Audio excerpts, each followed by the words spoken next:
자, 이제 세 번째 꼭지로 넘어가는데요.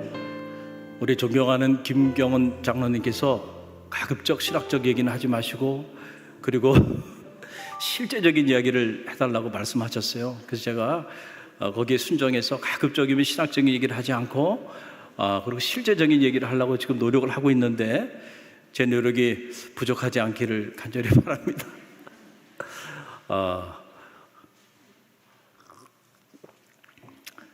자, 그러면 이제 우리가 웨슬리 영성을 얘기해야 되는데, 이 웨슬리 영성은 크게 나누면은 이렇게 이제 두 가지로 나눠져요. 하나는 내적인 거룩함, 그리고 또 하나는 외적인 거룩함.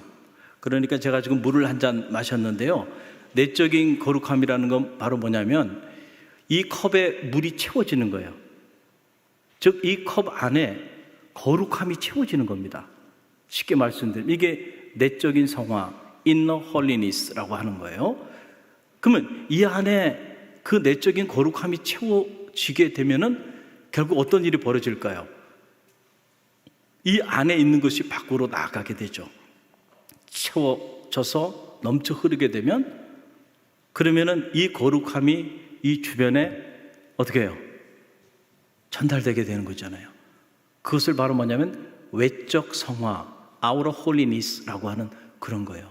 그래서 우리가 왜 외적인 삶이 경건하고 거룩하고 그리고 행복한 삶을 살지 못하는가? 그 이유는 다른 데 있지 않아요. 바로 우리의 내면의 문제가 있기 때문에 그렇다는 거예요. 내적인 성결, 내적인 성화, 내적인 거룩함에 문제가 있기 때문에 그런 겁니다. 그래서 우리가 우리의 내면의 문제를 성찰하고 내면의 문제를 치유하지 않으면 결코 우리의 외면의 삶은 달라지지 않는다는 거예요. 그래서 오늘 여러분 맛있는 식사 하시기 전에 내면에 대한 이야기를 좀 하려고 합니다. 이걸 이제 내적인 성화 혹은 내면의 거룩함이라고 하는 건데, 제가 두 가지 차원에서 말씀을 드리고자 하는데, 첫째는 거룩한 마음입니다. 거룩한 마음. 여러분, 그 생텍스베리는 이 어린 왕자를 통해서 정말로 세상에서 소중한 것은 눈에 보이지 않는다 그랬어요. 저는 100% 공감합니다. 정말로 우리 삶에 있어서 소중한 것들, 예를 들면 희망이 없이는 우리 못 살아갑니다. 희망이라는 에너지 눈에 보이지 않아요. 그러나 존재하죠. 사랑, 우정, 믿음, 생각, 사실은 우리의 삶이라고 하는 것은 눈에 보이는 세계에 의해서 결정되는 게 아니고, 이처럼 눈에 보이지 않는 세계에 의해서 우리 삶이 결정돼요. 그런데 우리는 이 자본주의 사회 한복판에 살아가다 보니까 모든 가치를 화폐 가치로 평가를 하죠. 얼마짜리야? 얼마짜리 노동이야? 연봉이 얼마야? 이걸로 모든 가치를 평가해버려요. 그런데 이 지금 제가 말씀드린 눈에 보이지 않는 것, 정말 우리의 삶에 있어서 너무너무 소중한 것들, 이런 것들은 화폐 가치로 평가되어 줄 수 있는 것들이 아니에요. 눈에 보이지 않으니까. 마음이라고 하는 거, 마음 눈에 보이지 않아요. 그래서 10길 물속은 알아도 한 길 사람의 마음속은 모른다 그랬잖아요. 그러나 마음이 없습니까? 마음이 있죠. 우리는 마음의 소리를 따라 살아가요. 내 마음이 어디에 있느냐가 내 삶의 자리를 결정합니다. 오늘 많이 오셨는데요, 오늘 이 자리에 계신 여러분들, 제가 다른 건 몰라도 제가 확실하게 여러분에게 말씀드릴 수 있는 것 중에 하나는, 여러분의 마음이 오늘 이 시간 이 자리에 있었기 때문에 지금 여러분이 이 자리에 자리하고 계신 거예요. 아멘입니까? 아유, 목사님, 저는요 아닌데요. 저는 한 번도 이 영성 수련회를 생각하지 않았는데 어떻게 하다 보니까 제가 지금 이 자리에 앉아 있네요. 혹시 그런 분이 있으면요, 치유가 필요합니다. 그렇죠. 마음의 정원을 가꾸는 지혜가 필요하다는 거예요. 마음이 아름다워야 정말 아름다운 사람이에요. 마음이 성결해야 그 사람이 성결한 사람입니다. 마음이 경건해야 그 사람이 경건한 사람이에요. 마음에 그리스도의 사랑이 가득한 사람이 아름다운 사람이에요. 그런데 우리의 마음이 우리도 모르는 사이에 너무 많이 오염되어 있다라고 하는 그런 사실이에요. 그런데 우리는 그 사실을 자꾸 인정하지 않고 자꾸 우리의 외모를 아름답게 가꾸는 데에만 천착한다는 거예요. 그래서 외모를 꾸미는 데는 시간과 물질을 아까워하지 않아요. 그런데 정작 생명의 근원이 된다 그랬잖아요. 생명의 근원이 이에서 나온다 그랬잖아요. 생명의 근원이 마음에서 나온단 말이죠.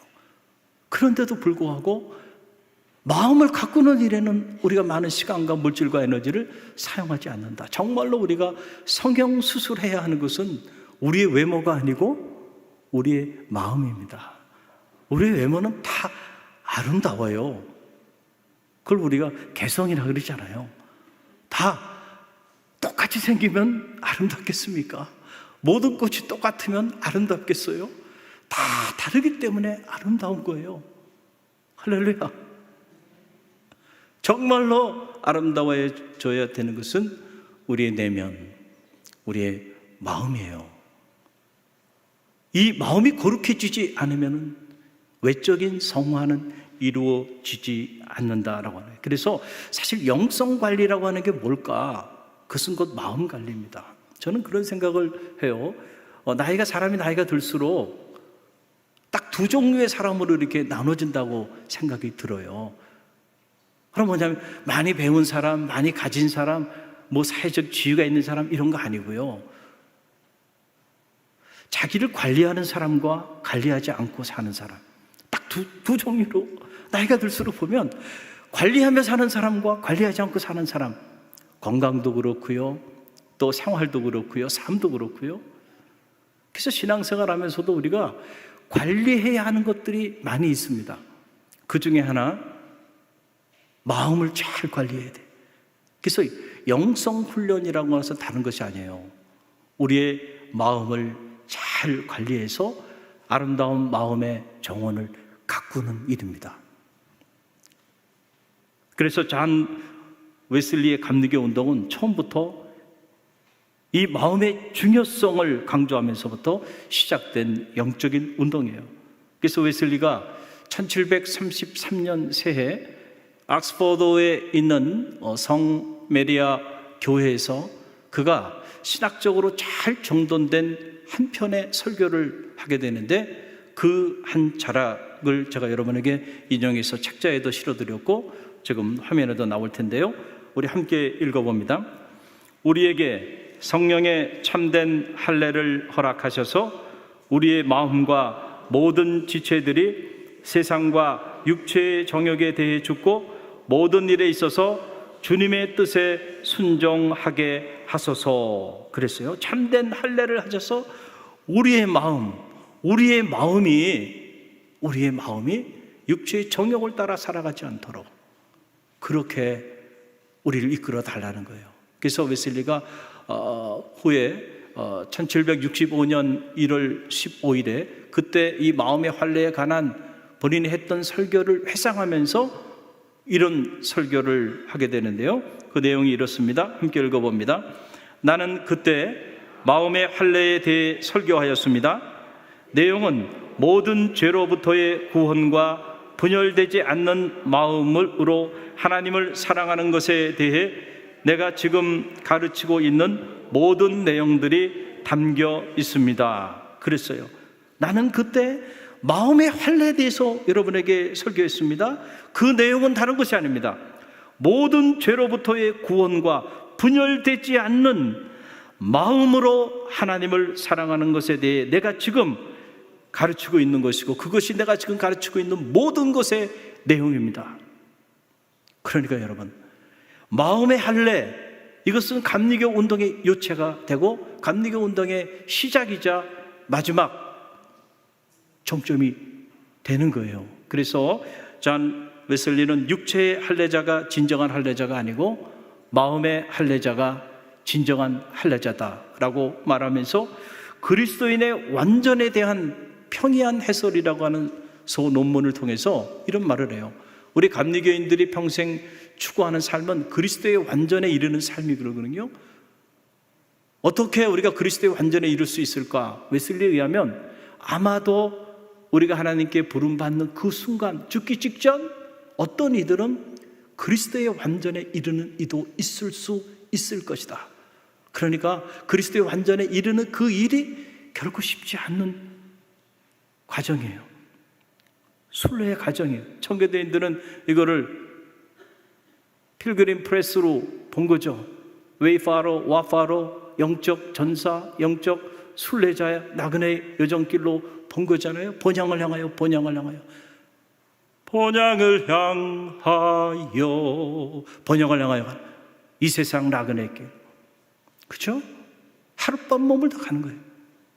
근데 우리는 번영을 향하여 나가는, 그 번영을 향하여 나가는데, 이 웨슬리는 이 번영을 향하여 나가는 이 땅의 짧은 나그네의 여정길, 그 마지막 하나님 품에 안기는 그 끝자락에서 어떤 이들은 그리스도의 완전에 이룰 수 있을 것이다. 그 말은 대부분의 많은 이들은 그 완전에 이루지 못하고 살아가게 될 거다.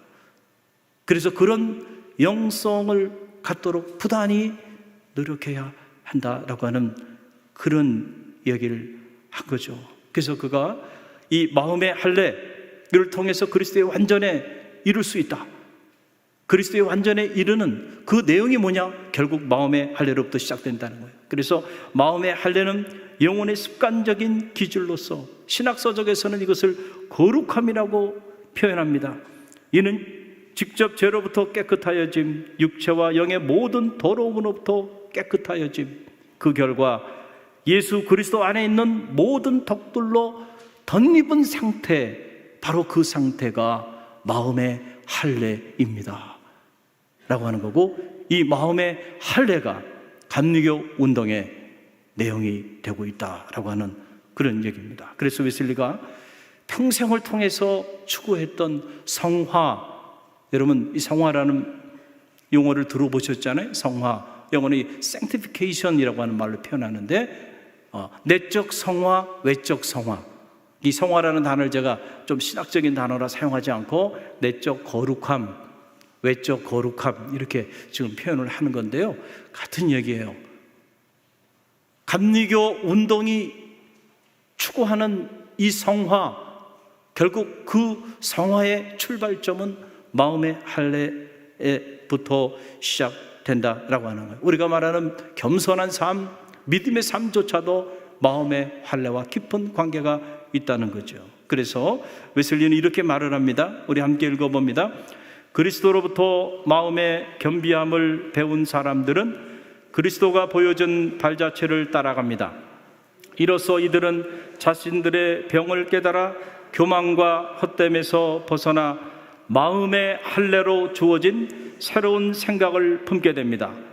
이때 믿음만이 이들을 온전하게 하는 바, 믿음은 이들의 병을 치유하기 위해 하늘로부터 주어진 약입니다. 아멘. 마음의 할례로 주어진 새로운 생각을 품게 됩니다. 자, 마음이 할례를 받게 되면 우리의 생각이 바뀌고, 우리의 생각이 바뀌면 우리 삶이 겸손과 믿음의 삶의 자리로 나가게 돼서 그 믿음의 삶이 우리의 육체의 질병까지도 치유하는 강력한 힘을 갖게 된다라고 하는 그런 얘기예요.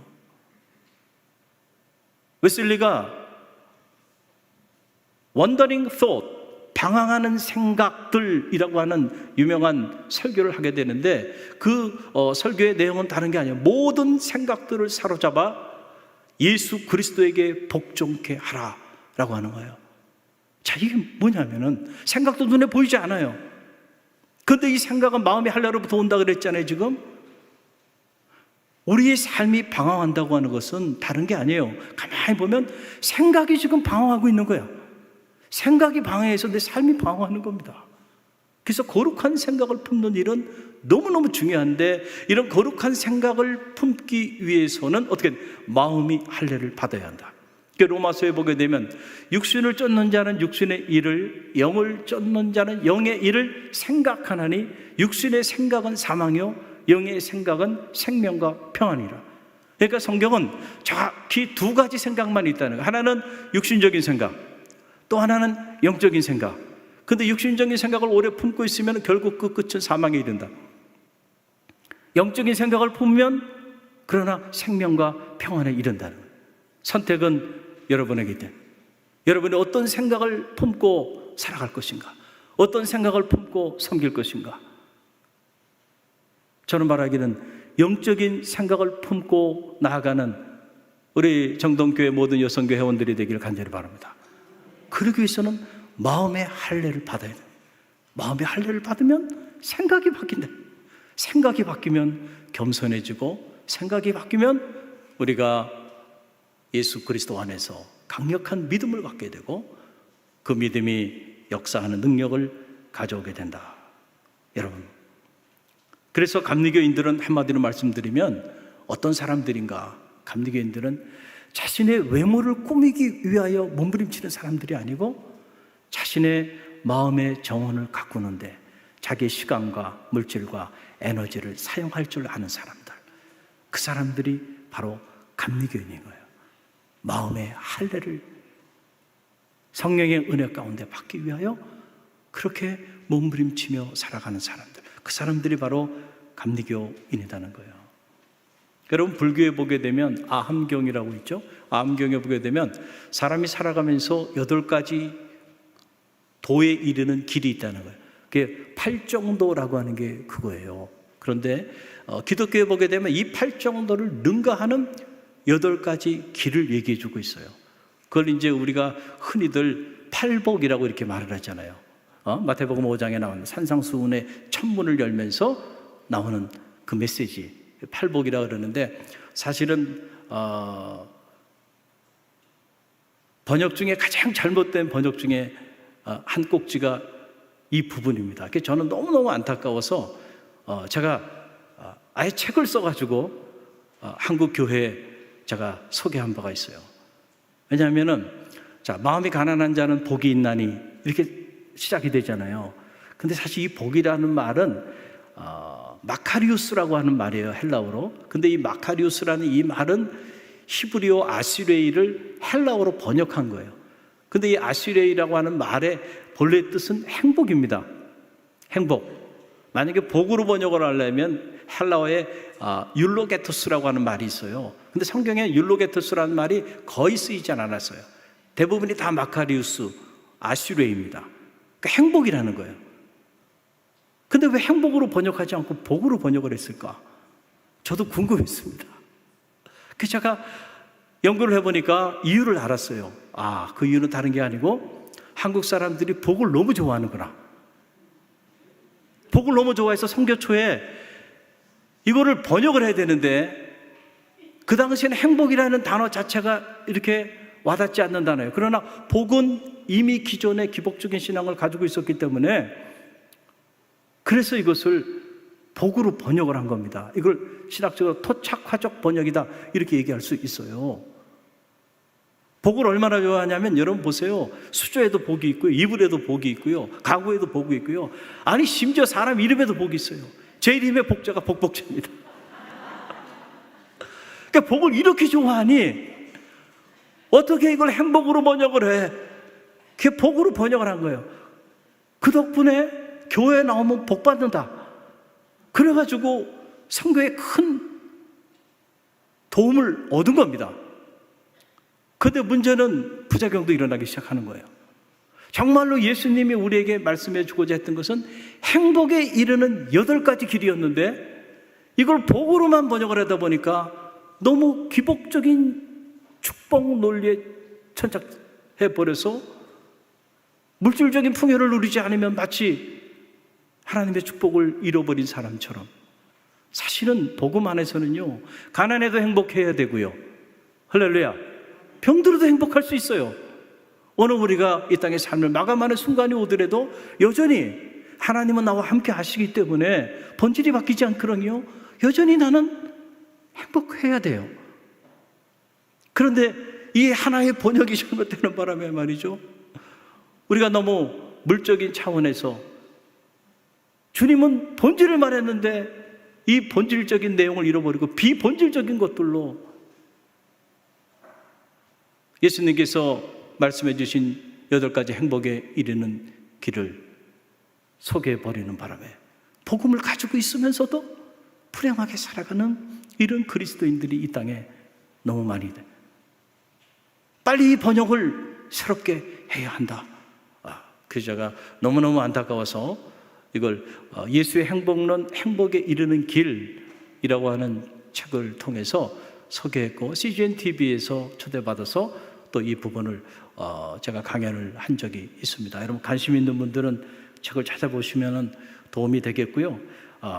자, 중요한 거는 8가지 행복에 이르는 길을 얘기해 주는데, 그 8가지 행복에 이르는 길도 보면 마음과 긴밀한 관계가 있다는 거예요. 마음을 갈아쳐버리고 행복에 이룰 수 있겠는가? 예수님께서는 불가능하다라고 하는 그런 얘기예요. 그래서 제가 2자락만 제 번역입니다. 이건 제 번역으로 우리 함께 한번 읽어봅니다. 함께 읽습니다. 마음이 가난한 자는 행복하다. 하나님의 나라가 그들의 것이다. 마음이 청결한 자는 행복하다. 저희가 하나님을 볼 것이다. 자, 느낌이 다르죠? 마음이 가난한 자는 행복하다. 저희가 하나님의 나라를 소유할 것이요. 마음이 청결한 자는 행복하다. 저희가 하나님을 볼 것이며. 그러니까 우리의 마음의 상태에 따라 행복과 불행이 결정되고, 우리의 마음의 상태에 따라 우리가 하나님의 나라를 경험할 수도 있고 그러지 못할 수도 있고, 마음의 상태에 따라 오늘 우리가 하나님을 눈으로 배우는 것처럼 경험할 수도 있고 그렇지 못할 수도 있다는 거죠. 마음이 중요하죠. 그러니까 웨슬리가 감리교 운동을 전개하면서 이 마음의 할례에 대해 이렇게까지 강조한 것은 다 이유가 있는 것이다라고 하는 그런 사실입니다.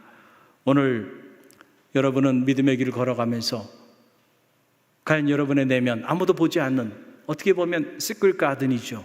나만 알잖아요. 내 마음은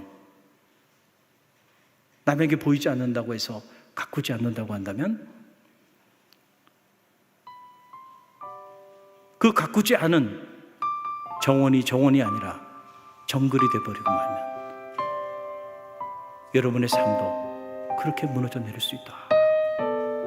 그래서 우리 감리교인들은 마음의 거룩함을 이루기 위하여, 마음이 청결하기 위하여, 마음에 그리스도의 사랑이 가득 흘러 넘치기 위하여 부단히 영적인 자기 훈련을 해야 하는 그런 하나님의 사람들임을 여러분 꼭 기억하시길 바랍니다.